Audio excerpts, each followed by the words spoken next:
Hi guys, in today's tutorial we're going to be painting a storm fang from the Space Walls from start to finish. But first of all I want to say a huge thank you to my YouTube channel sponsors Goblin Gaming. You'll find a direct link to their web store in the description box below, and every time you purchase something from that link it greatly helps my YouTube channel by directly funding me. So please use the link in the description box if you're going to purchase anything from Goblin Gaming. In this tutorial I wanted to get the storm fang to look a little grubby and dirty, as if it's been in flight for a long time and it's been in service for a long time. I know that Astartes armour is not supposed to rust or deteriorate and is supposed to look after, but if you actually look at the Games Workshop paint scheme it's very dull and bland, and I just wanted to really make this vehicle pop and come alive.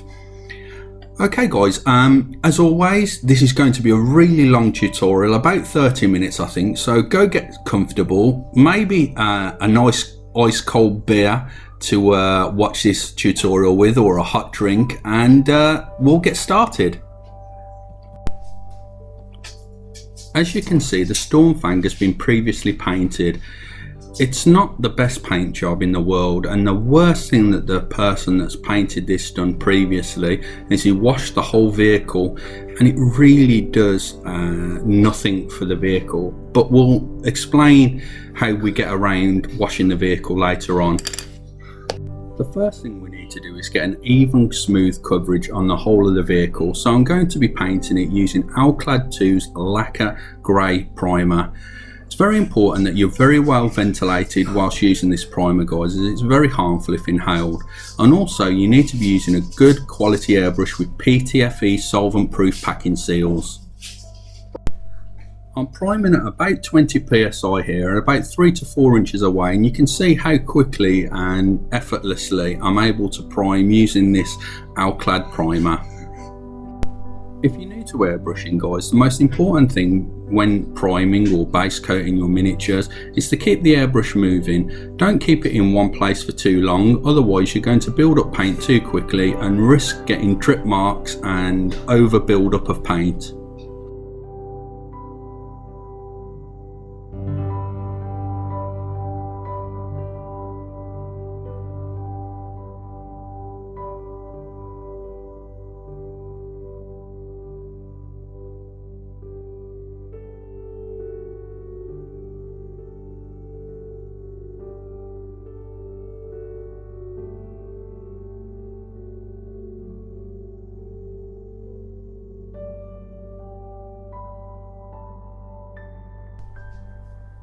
After priming the miniature, it's time to actually come in with our base colour, and we're going to be using Vallejo Game Air Sombre Grey.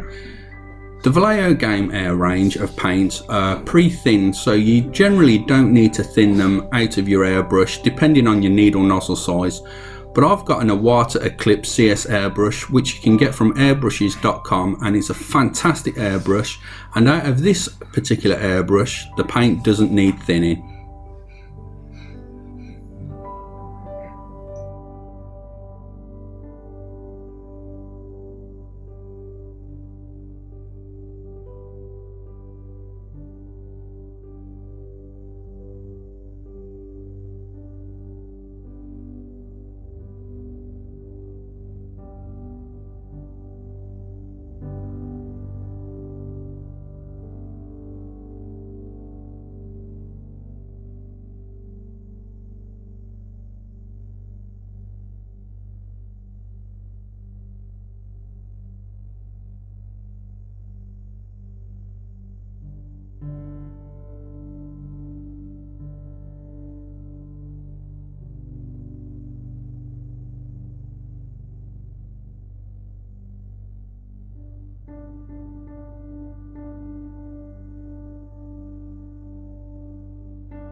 Now we're going to highlight the vehicle using a 50-50 mixture of wolf grey and sombre grey. Here you'll see that I'm aiming for the centre of the panels and leaving the panel lines behind with the sombre grey. This is going to build up a nice natural looking finish. After I've added effects like rust, grime and panel line wash the vehicle, it's all going to come together and look fantastic, but we'll see more of that as the tutorial progresses.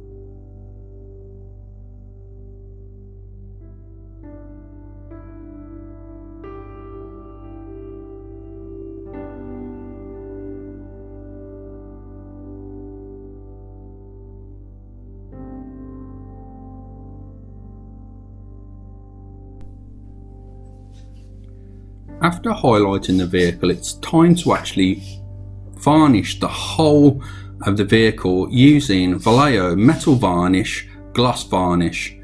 Now it's called metal varnish, but don't let that fool you. It's just regular gloss varnish by Vallejo, which is acrylic. This is a very good varnish, and it's very important when you lay this varnish down that you don't lay it down too thick. Spray it in nice thin smooth layers until you've got a really shiny finish on the vehicle. It's really important that you have a really high gloss finish on the vehicle for the stage that we're going to do next. So as I say, build it up nice and slowly in thin layers. Make sure you're keeping your airbrush moving because you don't want no drip marks from this varnish. And we'll get some really nice results when we come to pin wash it in a moment.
Now we're going to do something known as a pin wash. Now you can use your Games Workshop Norlol gloss for this, but using enamel products is even better than using acrylics for this particular task.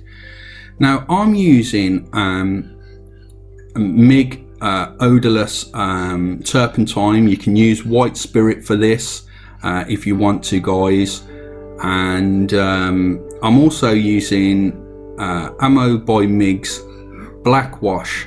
Now this is still a bit too thick, so I add a little bit of odorless turpentine to the wash mix, and in the separate cap there I've got some clean turpentine.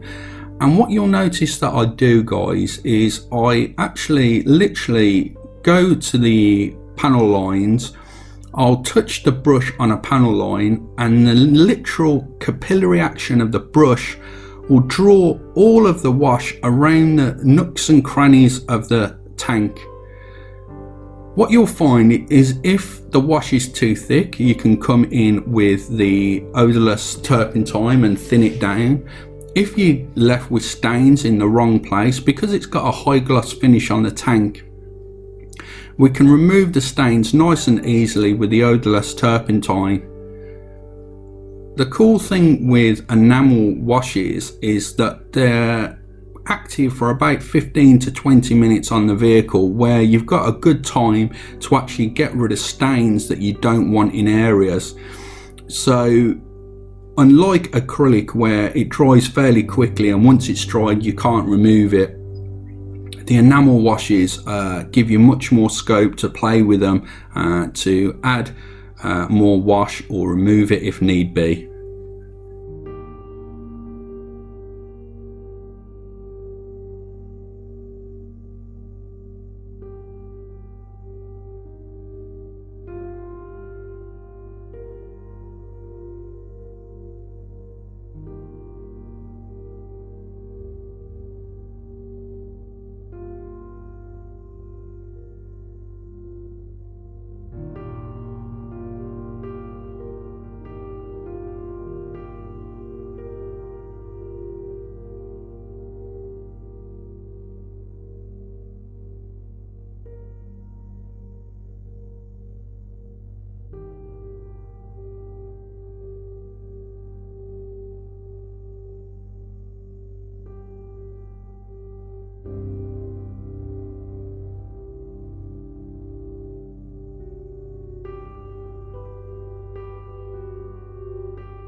It's very important now that we get rid of that horrid looking gloss finish to the vehicle.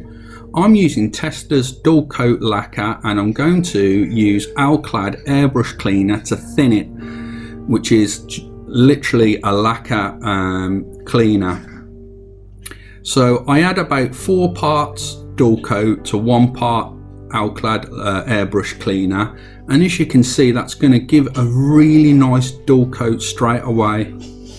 It's really important to know that this smells absolutely horrid, guys, and it's definitely, you don't want to breathe this in. So again, as I mentioned earlier with the lacquer primer, make sure you're well ventilated. I also want to note that I'm spraying this dual coat at the moment, but I'd highly recommend AK Interactive acrylic matte varnish, which is AK Interactive Ultra Matte Varnish. I wasn't able to get it at the time of this video as it was literally out of stock in the whole of the UK.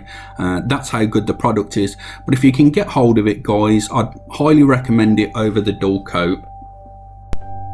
Here you can see I've been a bit naughty, guys. I've started dual coating and the enamel wash isn't dry in every single place.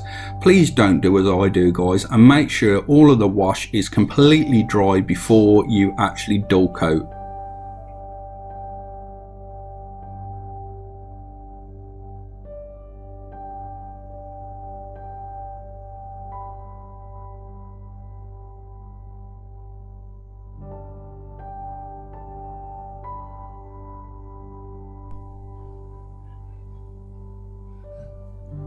After applying the matte varnish dual coat from Testers, I'm now going to dry brush the whole vehicle using Vallejo Game Air Wolf Grey. It's important that you use the correct brush for this technique, guys, and I'm using Games Workshop's dry brush medium for this task, and these are fantastic brushes and they should last absolute years if you care for them correctly. So I highly recommend these brushes from Games Workshop. What we're trying to do here, guys, is catch all of the edges of the panel lines and highlight all of those fine details, which is going to make those panels really pop.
We're going to add a little interest to some of the panels using Games Workshop's base paint Avalon Sunset, and this is a fantastic yellow, one of the best yellows I believe on the market, as the coverage is fantastic, which you can't say for most yellow paints, so I highly recommend this paint.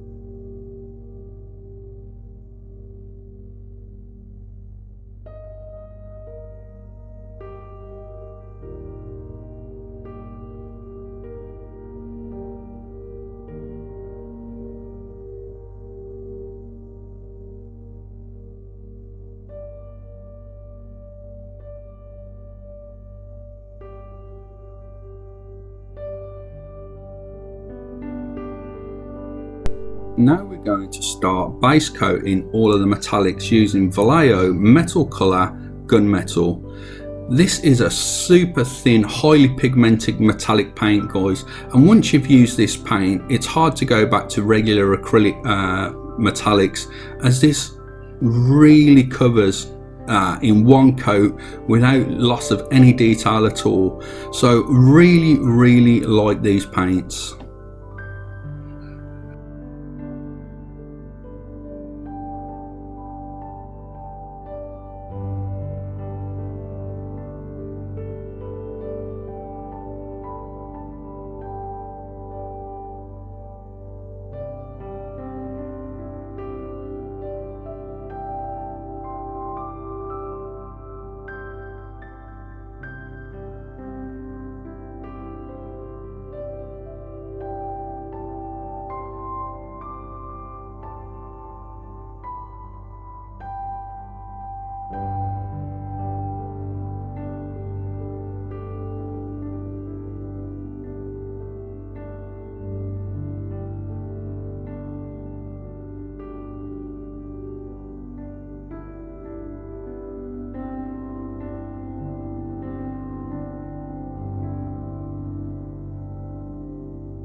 Now I'm using Vallejo Metal Colour Gold. Now this isn't the best colour for golds as it's very cold in colour, and it also has a very slight green tinge to it.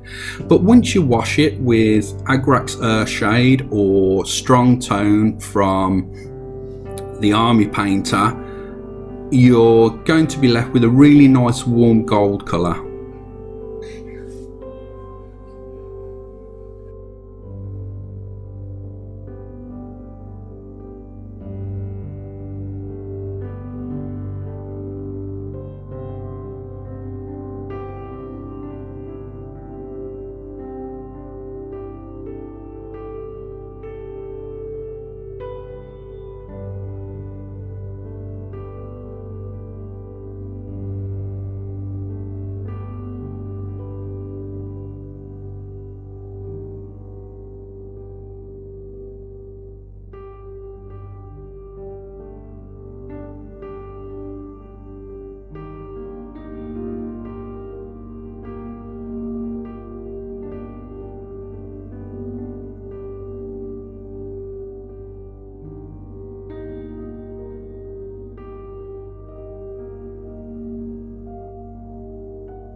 Now we're going to add more interest to the armour panels using AK Interactive's chipping colour.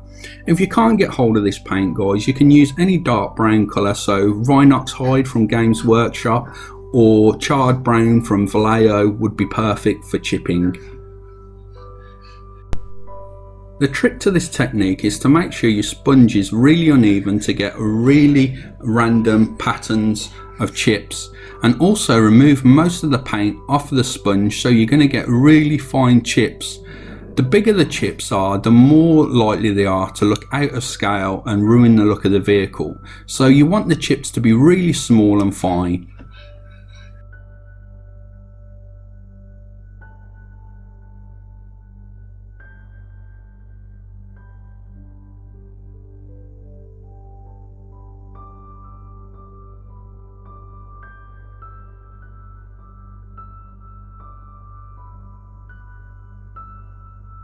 Now we're going to airbrush some soot effects onto the vehicle using Vallejo Game Air Black. And as you can see, I'm working at low PSI here, about 17 PSI, and I'm just drawing the airbrush trigger back very slightly, and I'm going in vertical lines to create soot speed marks. Soot's going to be added to all of the vents on the vehicle as well.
Now we're going to add another layer of interest to the vehicle using Light Rust Wash by Ammo by MIG. This is an enamel wash, and just as before, we can really get some great effects with this by diluting it, pulling it and pushing it with odorless turpentine or white spirit. And the trick to using this is to actually use the panel lines and dilute it to create darker tones of rust and lighter tones of rust to really make it look realistic. And you'll see that I'm doing this with the odorless turpentine as I'm pulling it across the panel, so some areas will look darker than others, and this is what creates the realism.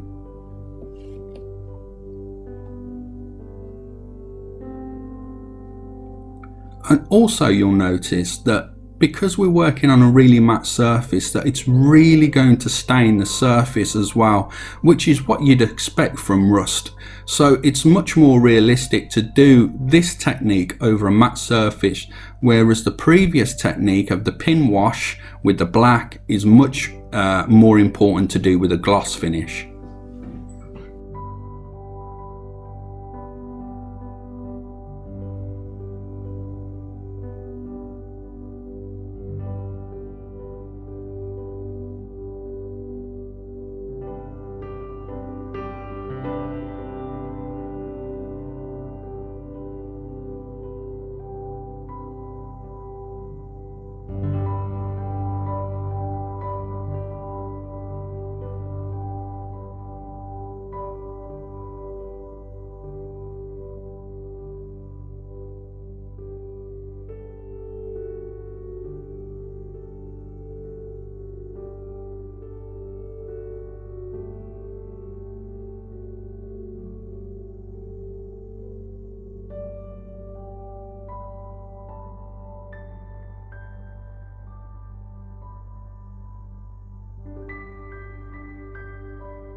All of the gold metallics on the vehicle are going to be washed with the Army Painter's Strong Tone.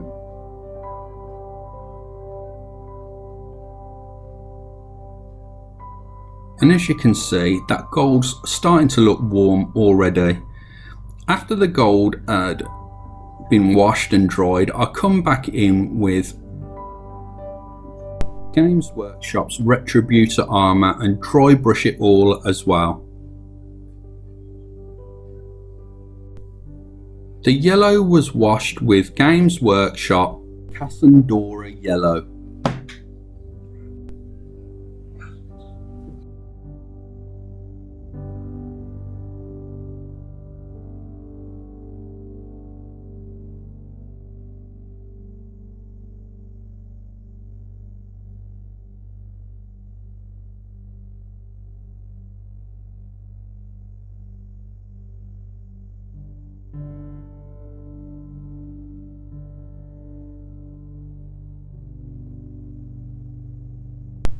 And here we have our finished vehicle, and as you can see guys, we added some great effects to this flyer, and it was really simple to do, following the techniques like the gloss varnish, the matte varnish, and using enamel products as well as acrylics together to create a really cool looking vehicle.